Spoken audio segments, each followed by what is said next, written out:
Tyler, you're reuniting with some of your national championship winning teammates and Joe Burrow and Jamar Chase. How do you feel about that? I feel great. I mean, like I said earlier, getting back to the basics, getting back with my brothers and ready to go back to work. Have they texted you at all already? I talked to Jamar yet, not Joe yet. I know Joe probably busy somewhere, so but I know he'll probably take a call. But I talked to Jamar. Me and Jamar are very close, and we're ready to get to work down there. Tyler, you come from a program that's producing a lot of NFL players. What did LSU do for you in terms of preparing you to become an NFL player? Talk about what they did for you.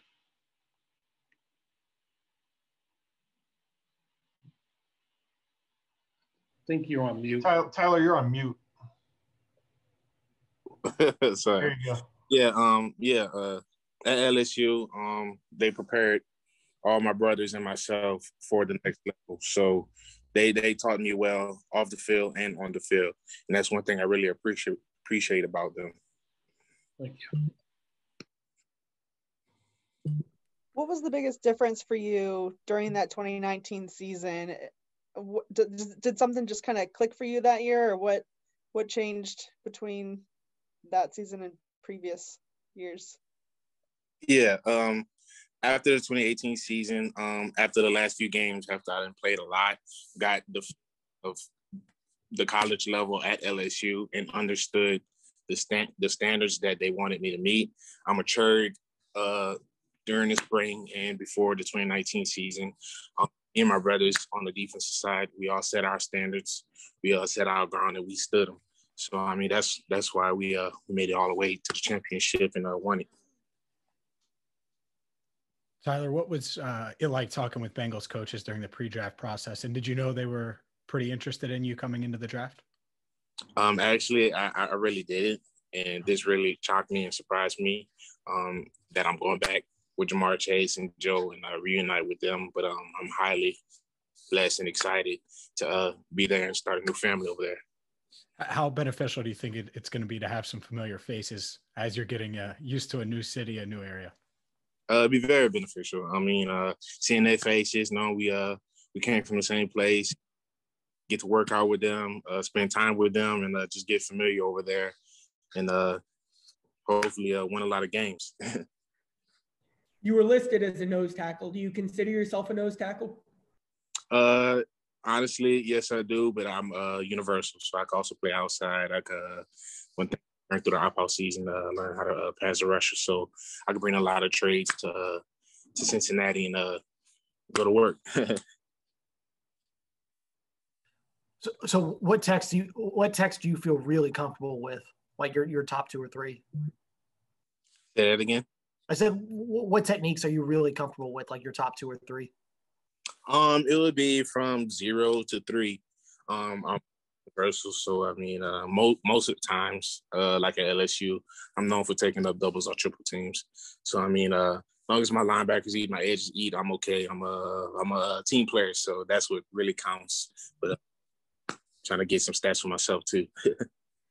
Tyler, after those first couple of years in college, was there a period of soul searching for you, or was there I can't mess this up, I'm about to mess this up, I got to get things right?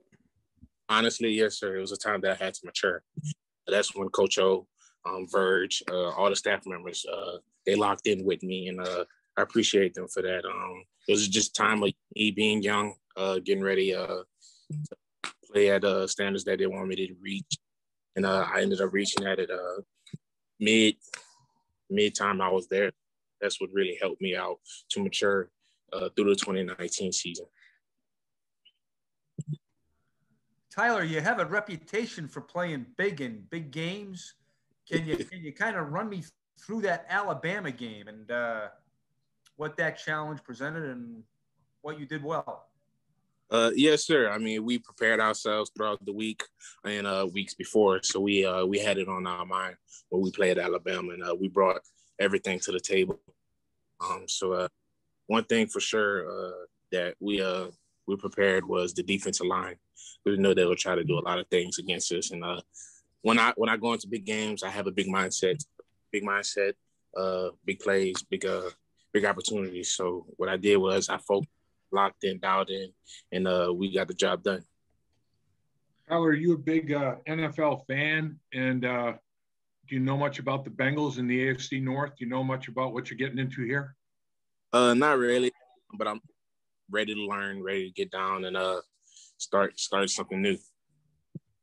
Oh, there's a picture of you from that Alabama game with Joe on your shoulders. Do you remember carrying him off? Yes, sir. I remember that. Talk about playing down in the dirt. I mean, you guys get a different kind of joy playing down there, eating up space, just going at it play after play after play. What joy do you get personally from playing down there? Ever since a kid, that's all I learned how to do, and took it very far. I mean, I played multiple sports such as basketball and baseball, but I fell in love with football at a young age. So I stuck with that, played in middle school, played in high school, had a blessed opportunity to go to any school I wanted. I chose LSU.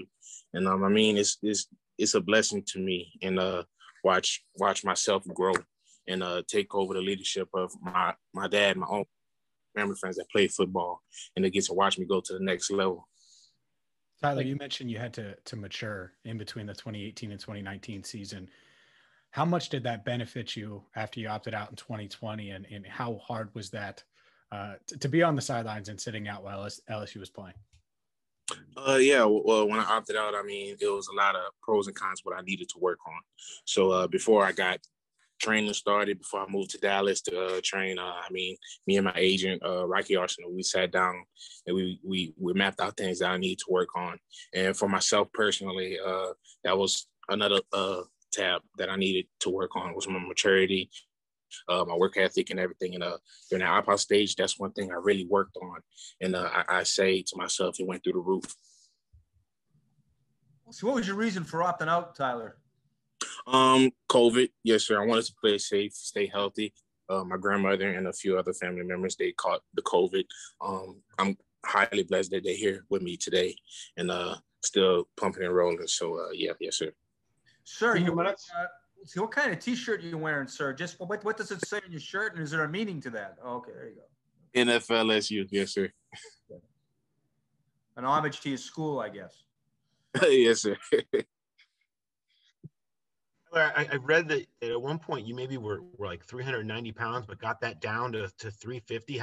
How is that true? And has battling your weight, have you found ways to manage that? And how important is that to you and where you're at in your game? It is very important now. Coming in as a freshman, late April, I went into at 380. I mean, I worked my tail off. That was the same time Braden Fajoko transferred to LSU from Texas Tech. So I linked on to him as an older guy. He showed me the ropes and everything. We worked day in, day out. And about 2018, I dropped my weight all the way down to 346. So that was a tremendous goal that I did for myself. Tyler, you talked about just family members having COVID, and first and foremost, thankful that they're still with us. But getting that call today, seeing them in the room with you, knowing what you've all been through, had to make that a little extra special today. Yes, sir. It was very special. Shed a few tears, watch all my family members cry. But it shows me that I have a huge support system, and I appreciate them for that.